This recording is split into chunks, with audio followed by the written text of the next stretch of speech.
England need a goal to qualify for the World Cup finals. Can it get any more dramatic than that? Can this be the moment that Beckham delivers? He steps up, he hits it right-footed. David Beckham has scored! England have got the goal! And David Beckham is the saviour! And England are going to the World Cup finals after all! Incredible, incredible, unbelievable scenes here at Old Trafford! Oh, I don't believe it! This is the greatest game in the world, and that's the reason why! The greatest game in the world. Who can forget that moment when David Beckham got that free kick, and you can just see Leighton Baines doing something similar, can't you? You certainly could. Good evening, Mike, or good morning, I should say. Great to be with you. Thank you very much indeed for I've forgotten to introduce you, show. actually. I mean, That's as if right. nobody thought that they could recognise your voice. Don't Mike Porky worry. Parry's, of course, here. Yeah, don't worry about that, Mike. You know, I think that the anticipation factor for me being here was already locked into your show, so I wouldn't worry about it. It certainly has been, yeah. That clip we've just played, I was sitting right behind Sven Hahn Eriksson when that free kick was taken. Literally jumped up and almost butted me in the face as he for the first time in his tenure as England manager actually got excited about something, started running. Yeah, because normally you'd be sitting behind him and he'd be texting somebody on the phone, wouldn't he? No, because we weren't big into texting in those days. It was a long time ago and all that. And remember, England were playing at Old Trafford because Wembley was being rebuilt. So it was a fantastic, utterly fantastic occasion. David Beckham scored. And then the following day, on the Sunday morning, it was... You're feeling all right? Yeah, Why are you doing that? Because There's something wrong with your mouth. Well, actually, there is. I'm not joking. I had a tooth taken out on Tuesday, right at the back of my mouth. And it's not stopped bleeding since. That doesn't sound good. No, it's not good. Why is it still bleeding? I don't know. There's a huge gap in my... There's a huge gap in many places. In your knowledge, a huge gap between your ears. Now there's a huge gap in your mouth. A huge gap in my mouth, man. I was going to say in my jaw, but it's not my jaw, it's my gum, isn't it? You know, huge gap in my gum. And I'm going to have to go back and see the tooth quack. Otherwise, it was a dentist, I presume, you went to. Exactly, yeah, exactly. Are you in pain, then? Normal people would be, but I've got such positivity. Positivity is amazing. So many people are tweeting the show saying, you know, I agree. What is going on with Mike Graham? He's bouncing off the walls. I mean, that's what positive energy does for you. Well, I loved hearing Uri Geller earlier. I think he's fantastic. I'm not really sure Uri Geller was ever a CIA agent. I mean, in this day and age of WikiLeaks and everything else, and Snowden and all these things that we're now finding out, I wouldn't be surprised if he was that hired Johnny by the CIA. Margolis, did you say, wrote that book? Jonathan Margolis, yeah. Yeah. He's a respected journalist. He's flown a few kites in his time, John. Would you say that? With greatest respect, but a top journalist. Oh, well, there's another one for the lawyers. No, I meant, obviously... He's written a book about Uri Geller's time at the CIA. And I have no doubt about its veracity, none whatsoever. Now then, the thing is, I think Yuri's absolutely right, and believe it or not, roaring in the old Jag, and you said, I heard you say specifically, don't get distracted if you're driving a car. I did get distracted, I did touch the radio, and I did give it, win England win. Good, we're going to be doing that chant a little bit later on, because Excellent. we're going to be doing it together, because I know that there's lots of people out there who want to have a chance to do it again, because I actually genuinely believe that players on the pitch will get a positive vibe if the crowd is positive, because you've been to so many England games, you'll know. Yeah. I went to that one with you, England-Montenegro, and it was a 0-0 draw, and the crowd were not particularly excited, you know, they weren't getting galvanised, and that pressure must reach the players, I think. Yeah, I'm sure it does. I mean, Yuri made a very good comment. He said, why do you think more games are won at home than away by the team? It's because of the positive energy and the positive thoughts that the 50,000 people who are home fans have in the crowd. I'm sure that's true. I'm sure there's something about that. There must be. And I thought what he said was great. I've always been very, very positive anyway. I just don't have any negativity about England. People accuse me of having blind faith. All right, I've got blind faith. But tonight, that is, Friday, we've got a lethal England striking partnership, which we've never had before. I mean, I can't remember the last time we came up with two guys who look to me as though they're on fire and they want to do it. Rooney wants to prove it to himself and prove it to his profession that he's still on top after turbulent months at Manchester United. I noticed that you tweeted out, actually, just a few moments ago before you came on, the first England shirt that Rooney wore. Is that the one you've got in the house? No, it's in my lawyer's place, actually. I keep it in a solicitor's office in a safe. Why do you keep it in a safe? Well, because it's a very valuable piece of football memorabilia. It is Wayne much Rooney's, you pay for it? I can't discuss those sort of things. I'm sorry. Well, was it a lot of money? I'm not getting into that. What's the point of buying something and keeping it in a safe? Well, what does money matter? What does money matter? Surely you want to have it on display, don't you? Well, I'm a bit worried. One of these days, I don't know, something might break in and nick my shirt. So I've decided to put it in a vault. Unbelievable. Yeah. That is ridiculous. But is it the first England shirt you wore? Well, That's what you told me it was. It is. When a player turns up in the England dressing room, there are 3 shirts there, OK? He puts one on and he has 2 others. That's one of the others that was auctioned for charity after the game, and I got it. So it's not actually the one he wore on the night. But it commemorates the first appearance. Well, it's the sewing on the front says England versus Australia. It was at West Ham, and it was his debut on the same night as Francis Jeffers made his debut, and Francis Jeffers scored that night. England lost 3-1. Francis Jeffers has never played for England again. He's one of those fantastic statistics. Played one, scored one, never played again. Shocking. Shocking story. A bit shocking. But you do really get the sense from Roy Hodgson, listening to him over the course of the day, that he's feeling much more positive. He sounds much more positive. And I've got a lot of respect for Roy Hodgson, more this week than before, because of how he's reacted to all this Harry Redknapp stuff that's been going on. Yeah, he has reacted to Harry Redknapp. And also, Greg Dyke has set up his commission, hasn't he? He has. Finding out why we've got England players. I don't know why that commission is going to take 6 months to report, because I heard Glenn Hoddle on TV and on radio today, and he's going to be with Alan, the breakfast show, in a few hours' time, and Glenn's more or less given us the lowdown on what's got to be done. Bring back Lily Shaw, the School of Excellence, make sure that we're finding and spotting the younger players more quickly, training coaches to do the job properly. I mean, he went through it all. Why is it going to take them 6 months? I mean, and after Glenn Hoddle, there's nobody as qualified on that commission to talk about football and how it should be done. Glenn Hoddle, of course, former very successful England manager. So why is it going to take 6 months? I just don't get it. There are signs, Mike, that today is going to be our day. I've already told you about Rooney and Sturridge up front, a lethal partnership, but I've been researching my history to find a few things out. For instance, I bet you didn't know that the greatest England forward of all time, Bobby Charlton, is 76 today. How about that? I didn't know that. No, you didn't know that, did you? Now, that is very positive energy, is it not? It is. Of course it is, and I hope the crowd give him a round of applause. Steven Gerrard going to just pass his record number of caps as well? 105 to 106? Yeah, I think so. I think you're right there. A good spot there, Mike. Another historical issue, which to me is a magnificent pointer to England victory.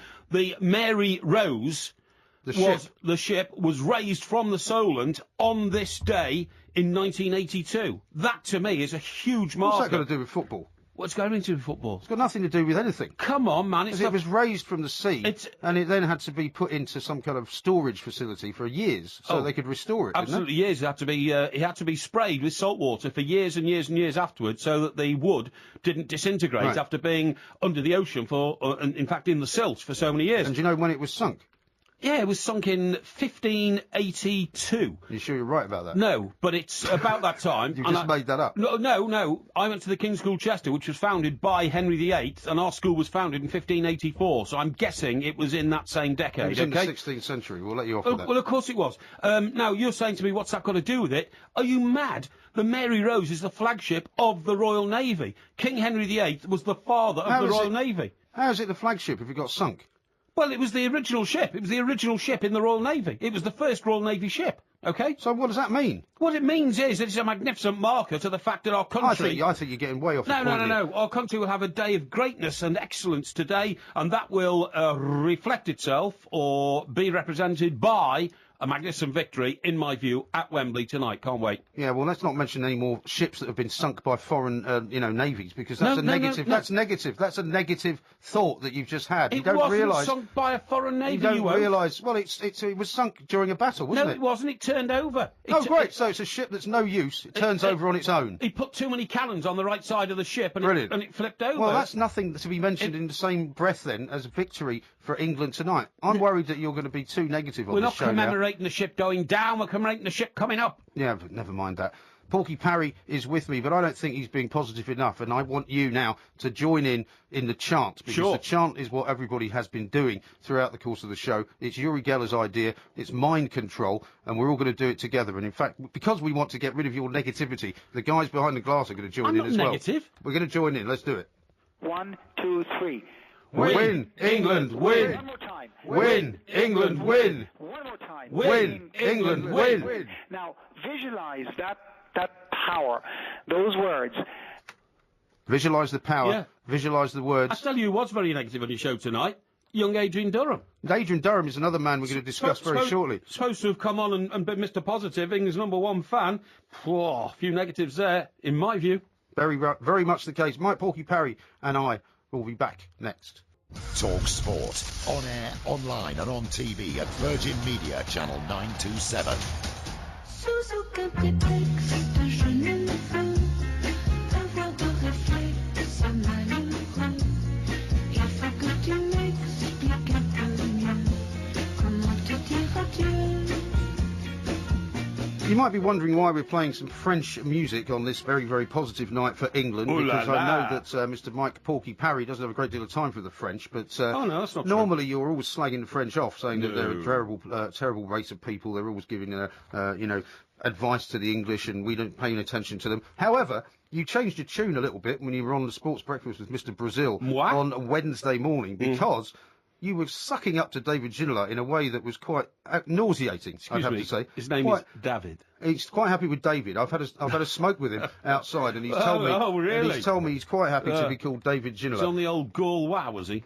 He wasn't. No, actually, he was having one of mine. But that's another story. But first of all, you started trying to impress him with your knowledge of wine. Right, yeah. And he was almost laughing and falling over when you told him about your taste for Beaujolais. He was like, we only have that once a year when it comes out, and then we don't drink it anymore because we've got so many better wines. He also told me afterwards he washes his car with Beaujolais. Well, I wouldn't be surprised. Harsh, I wouldn't be surprised. Even worse than that, though, you claimed to him that your French was rather good. It is. Is it? I can get by in France. I spent a lot of time in France. I was the TalkSport correspondent for the Rugby World Cup in France, okay? That must have been a good laugh. You don't know anything about rugby. Because of my knowledge of rugby. And I travelled widely in France, from Marseille in the south. Did you have an interpreter with you? To Paris. Paris in Paris, get it? Yes. A bit like Brazil in Brazil, isn't it? Next summer, Paris in Paris. Yeah, very good. Did you use that while you were there? Yeah, a little bit. Very successful pickup line, I'm sure, for mademoiselles. Yeah. Now, because you claim to be a French speaker, of course, here at Talk Sport Extra Time, we've got a very talented team, and John Hearn behind the glass there is a French speaker. Oh, brain, eh? A very, very clever man. And so, he's devised a couple of phrases for you to tell us what they mean. Go on. And here's the first one. Il frappe, il marque. What does that mean?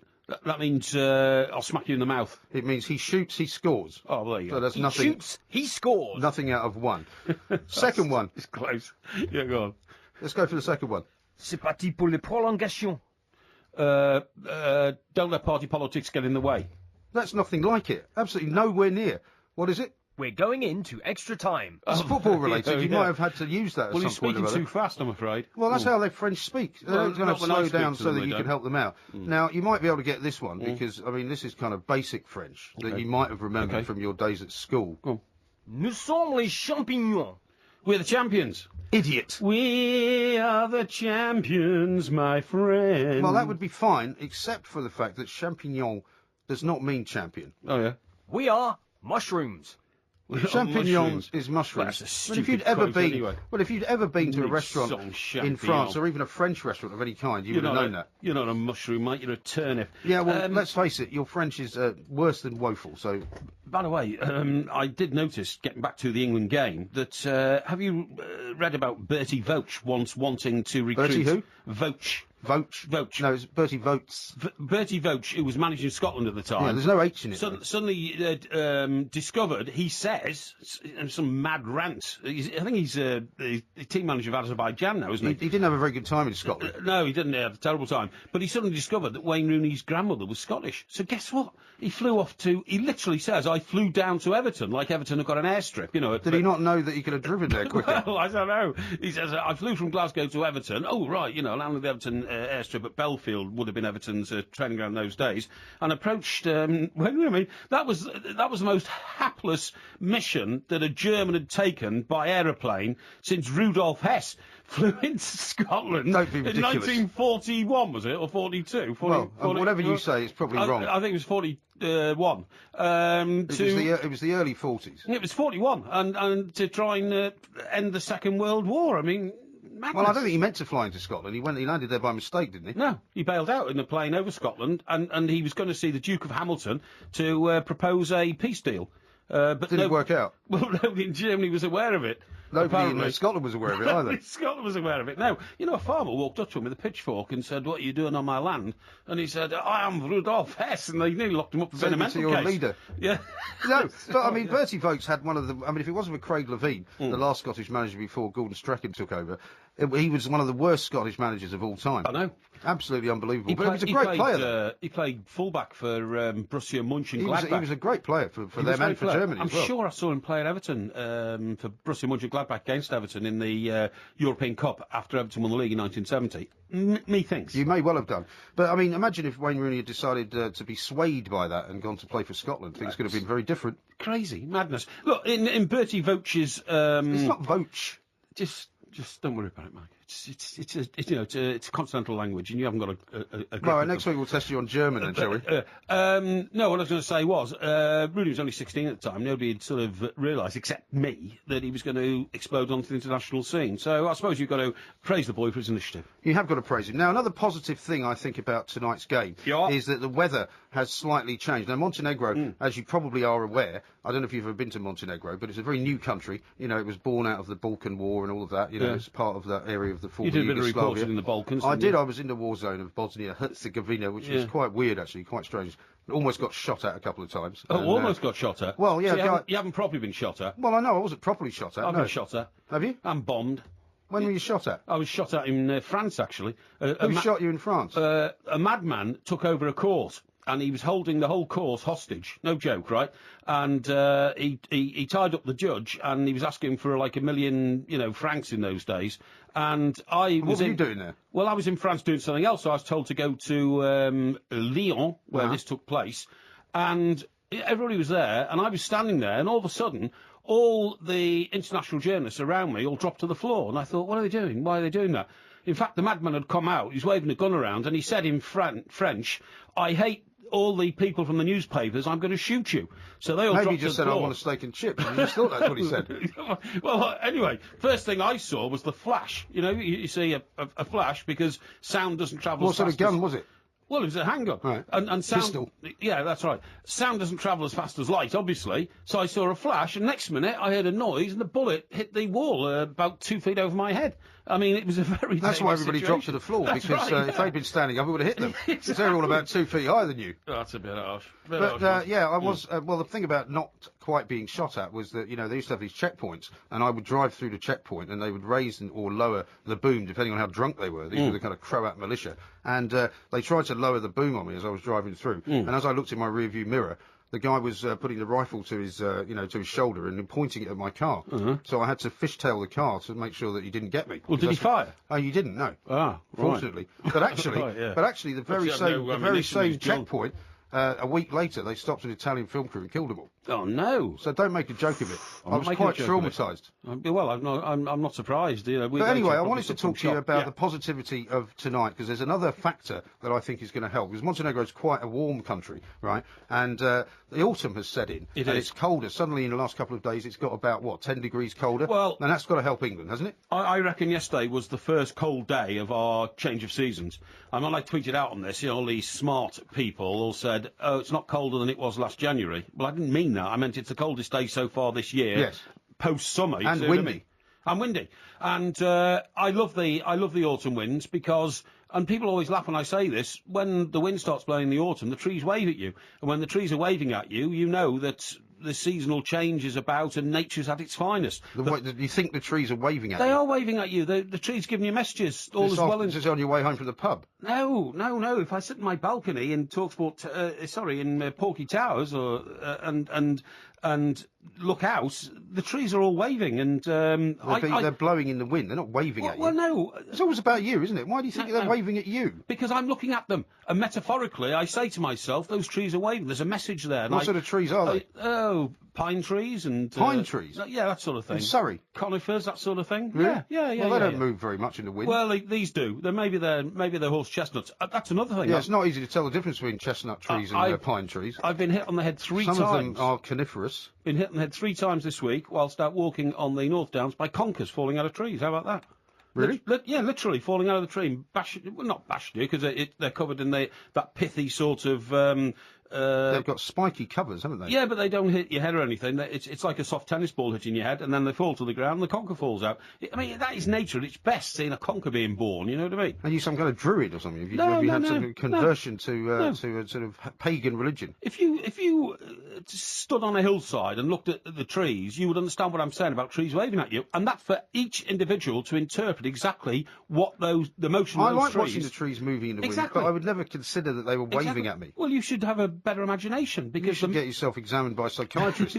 you should have a better imagination and think about what is the message that I'm getting through nature of those trees waving like that. And what do you think the message is? Well, I think the message is that there is hope for the world, you know, that there are plans, there are dreams, and one can stare at them and stare up to the heavens, and imaginations do, you know...